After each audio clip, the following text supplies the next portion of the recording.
Hey, it's just down there going. Like you lose your face and it all happens blurry. Oh yeah, just put my face down there. Yeah, I did. I watched his Demolition Derby all the way through. Don't you dare. I could never. I know a lot of people who think from No, you say no. about half of my subscribers. At some point, you have to do a hair screw. Yeah. Something about Suicide or At some point, nothing on you. at some point, you need to do a hair tutorial on how to get you. So this is how you put your hair in a pony? So what you're gonna do is you're gonna wake up. This. Dumb. Yeah. So today I'm here to show you how to put your hair in a ponytail. Yeah. Today I'm going to show you how to comb your hair. So first step, go watch an actual person. Yeah. So first step, go watch just like link a video, be like, watch the video in the description, and then come back and subscribe to me. Your subscriber count dropped to 19. Did it really? And then go comment hate. I can't believe it. I don't like it. It's my son. I don't want to use Did he get you? I can't read because I don't know how to have such but there was like, I think that's why people don't watch your Right now. Okay. Like I said, Jake Paul's getting us things. So excited. I want to watch the video where people die. I'm back. If anybody cares, I really don't. somebody say you care, right? I care. There you go. That was really All right, good. guys. Let's go over. We're over on page 9, guys. I wanna point something out, guys, which I've already done quite a few times. But that is, notice on page 9 that they're comparing means of transportation and the danger of each of them. For example, who in here is a little bit nervous about flying? You have to be in a plane, obviously. Okay, I have some people raising their hands that you're nervous about it. Tell me about it, Victoria. What are you nervous about? I used to live in Korea and I would come back every summer, so I've been on like a lot of planes to come back every year. And like the turbulence really like scares me, especially this one time this lady spilled really hot coffee on this guy right next to me. That was rude. Yeah, I don't know. I So just what think about the turbulence? What are you nervous about? And I've obviously flown and I feel the turbulence and sometimes you drop and stuff like that. I don't know. I'm like a very paranoid person, I guess. I I get like noticed scared. that, I'm yeah. anxious. I get scared at like anything. Really? Yeah. Especially if I don't have Wi-Fi. Like. That's your security blanket. Yeah, if the plane's going If down. anything scares you, I'm scared about Cody back there because he sometimes gets violent, so be nervous. But not with girls. Anyway, and I had a few other people, Josh, you raised your hand, Brenda, you raised your hand, and Gabe, you all raised your hand. What are you all nervous about? What is it about flying that makes you nervous? Josh? Nothing, I'm just scared about flying. It's just that I'm relieved whenever I touch down. Right. It's like whenever you go on a bridge, it's like it's probably not gonna fall down, but you're as relieved when you get across it. Right, you kinda do this before you go over it, right? Y'all seen that, hey, you know, that'll make sure I'm safe. And Brenda, you're a little nervous too? What are you nervous about? Are y'all nervous that, I think I'm getting the sense that some of y'all are nervous that the plane's gonna crash. Yes. That's when you're asleep and not worry about it. Go ahead, Brenda. You may not I wake kind up. of agree with Josh, but at the same time, I'm like, I like being in planes, but when I think about it, when I think about the fact that we are like a million people in the air, it freaks me out because then in my head, I'm like, what if someone dies? Like, let's say someone dies and you need to get down fast. Or my number They're one. dead, why would you be here? But, okay. Somebody stabs someone by accident. Sure. If they're almost dying. Yeah, and then, but my main thing in the entire world is like getting sick, like physically getting sick. I hate that, so I'm always like if someone gets sick right next to me, I'm gonna die. Like, I'm gonna pass out, I'm gonna not be there. You won't die, you may get sick. And that, Go ahead, what do you have, Zach? Well, it's not a personal story, but there was a story of, there was this one Southwest Airlines flight where a man actually had a heart attack and died in the middle of the flight. Right. So they put one of those over his face and sat him down with like the pillow around his neck and a newspaper in his arms. Oh my god! And someone still had to sit next to him. And they were just like, he's not dead, he's just Yeah, well, you're right, you're right, they have to do something with the person, so. And just like throw it out. You gotta come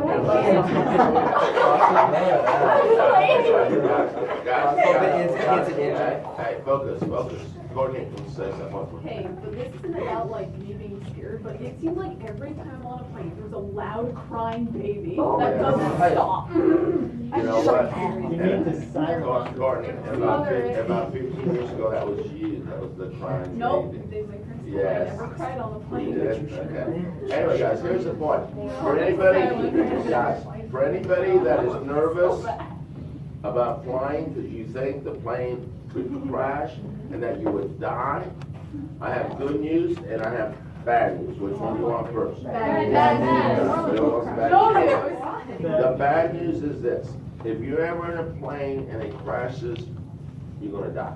I would like to sugarcoat it and say, no, you'll make it. You'll come out. You haven't broken arm. You'll get it. No, you won't. Almost, guys. Just take a nap. Almost every time a commercial airliner, a Piper has a better chance of survival because they're not obviously near as high, they're not near as heavy, and they can basically kind of coast and sometimes survive that crash. But in commercial airlines, the weight is tremendous. They go down, they explode. They're basically a bomb. So if they crash into you, you're going to burn to death, okay, to make you feel better. And so that's the bad news, guys. You're not going to survive an airplane crash. You know, some of you say, well, I've heard a few times people crash on an island and everybody gets married and everybody's happy. And That's a fairy tale. yeah, I've seen that movie too, right? But in real life, that doesn't happen. Now, I'm going to cite you two examples of when commercial airlines crash, or semi-crash, I'll call it, and everybody survived. One, I said almost everybody survived. One, guys, and they actually made a movie on this movie. Yeah, Sully, was it called Scully or Sully, right? If you haven't seen the movie, it's Scully, isn't it? Sully. All right, so if you haven't seen the movie, guys, when you get a chance, on Netflix or whatever, watch it. It's a really good movie. It's based on a true story. It has, what's the actor's name? Tom Yeah, Hanks. Tom Hanks. Say Tom Selleck. Yeah, he did not Tom Selleck. He did a really good job, like he usually does in all his movies. But what happened was he was flying this not him, obviously. He was playing the part of the guy that was flying this commercial airline, and the plane had just taken off. They hadn't gone too far, and they were having major problems with the plane. So he was trying to come back to the airport, but he wasn't going to be able to make it. The plane was going down too fast. And he ended up landing in the Hudson Bay. And they call that a miracle. And they said that if he had to do it again today, he probably wouldn't be able to do it. It was just one of those things. Everything fell into place, and he was able to land it, and everyone survived. Okay? But again, short of a miracle, it happened. You had another one, guys. You all probably don't remember this one. There was an airline plane coming from, I think, Asia, and they were flying into San Francisco, and they did say that the pilots that were flying it were probably not a good fit for the plane. Not that the pilots didn't have a lot of experience, it's that neither of them had a lot of experience with that particular plane. Either way, they were coming into San Francisco, and they came in, I guess, a little bit too low, and the tail, and this is kind of a sad story too, you thing to see. The tail of the plane caught the seawall as they were coming in, and it ripped the tail off. And as soon as it did, obviously the plane caught on fire. But they were able to land the plane, and obviously all the fire trucks were there trying to put the fire out. And there was these two girls, teenage girls, I think they were 16 years of age, they were coming over here to study. And, you know, as you see in the movies, they were actually coming down the side of the plane on the chutes, you know, not obviously down the stairs. And as they were coming down, one of the girls got sprayed down with that white foam they used to put the fire out. And as she was running to safety, a fire truck went over and killed her. How ironic is that? You survive a plane crash, but you get killed running to safety. So sad. But everybody else lived. But those are the only two that I can really think of in recent history that I can say that people survive, because usually they don't. That's the bad news. If you're ever in a plane that crashes, it was your time. Yeah, you just got to accept that. I'll take a nap. You may not wake up, but it's fine. Let's hear the good news It though. never happened. It never hardly ever happened. Yes, that's the good news. Planes don't crash. They don't crash. I know you'll say, you know, I heard one crash in Europe last year, everybody died. Well, I told you they would. If they crash, you're gonna die. But the truth is, they don't crash very, very often at all.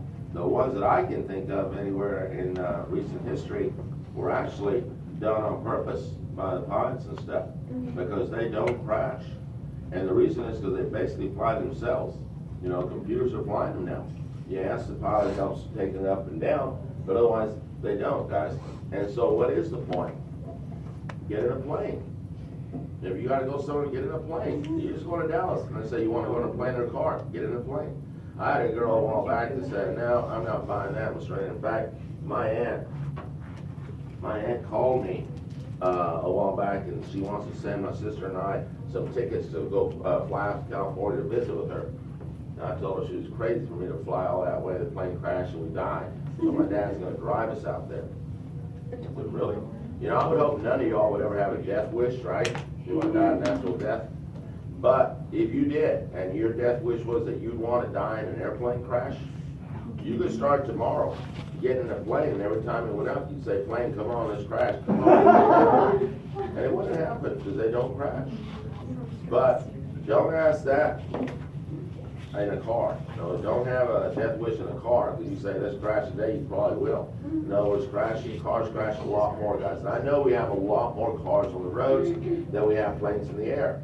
But think about how many planes are in the air right now as we speak, and they never stop flying, guys.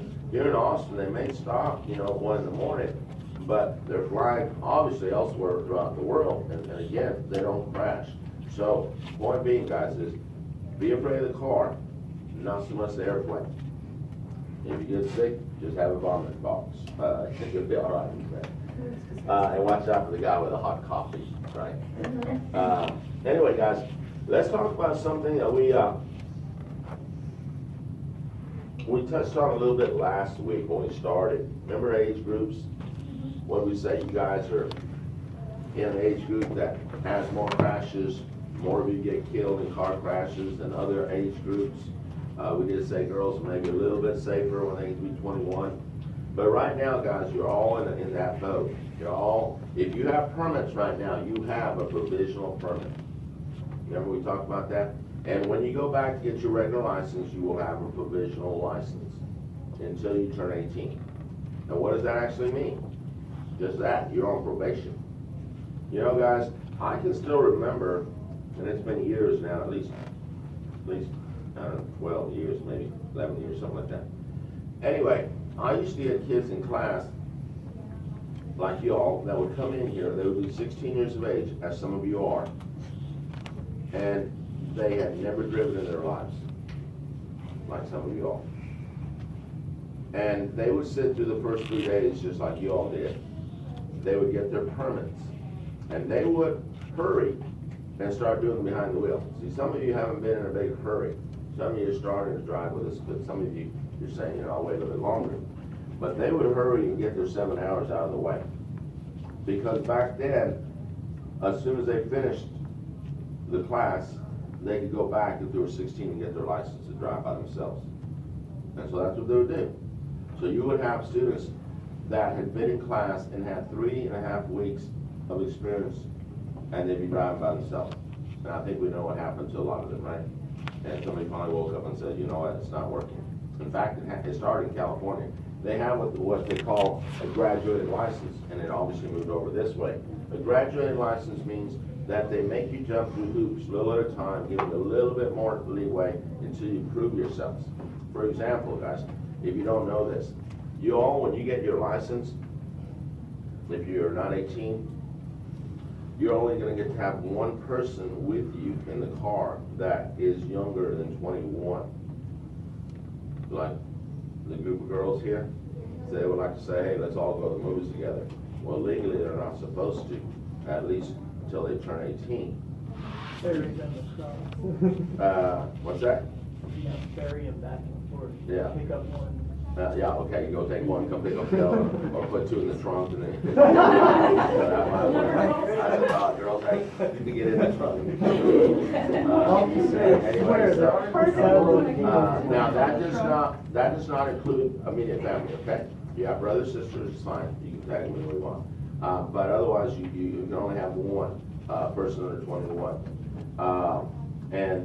Also, y'all are not going to, are not supposed to be on, cell phones in any fashion, whether it's Bluetooth or not, do not. Those of you that are under 18, when 12 o'clock midnight comes around, you're not supposed to be driving from a legal standpoint. So that's you going to work or you have an emergency, okay? Until 5 in the morning, then you can start driving again. If you all get 2 tickets in a year, you're probably gonna be hearing from the DPS saying they want you to come in for a hearing, because they want to talk about taking your license away from you, okay? When you're over 18, they actually give you up to 4 tickets, disaster-free insurance, but they do, before they call you in. And so, they just hold you guys to a little bit higher standard, because they keep trying to come up with what can we do to make them safer. If you all get a ticket right now, under 18, you will have to go in front of a judge with your parent and explain why it happened. When you're over 18, you don't. You have a choice. Pay the ticket, take a class, whatever you want to do, but you have a choice. You know what your punishment is. But when it comes to under 18, the judge has discretion as to what he might want to do. What I want to caution y'all on about is this. Don't violate a restriction, okay? If you end up getting your license and then one day you run a stop sign accidentally, you thought you stopped, you didn't, you didn't hurt anybody, but a police officer sees you, gives you a ticket, you know what, you didn't mean to do that, you know? You should get a fine maybe, and be on your way, and the judge would understand that we're all human, we can do error. But if a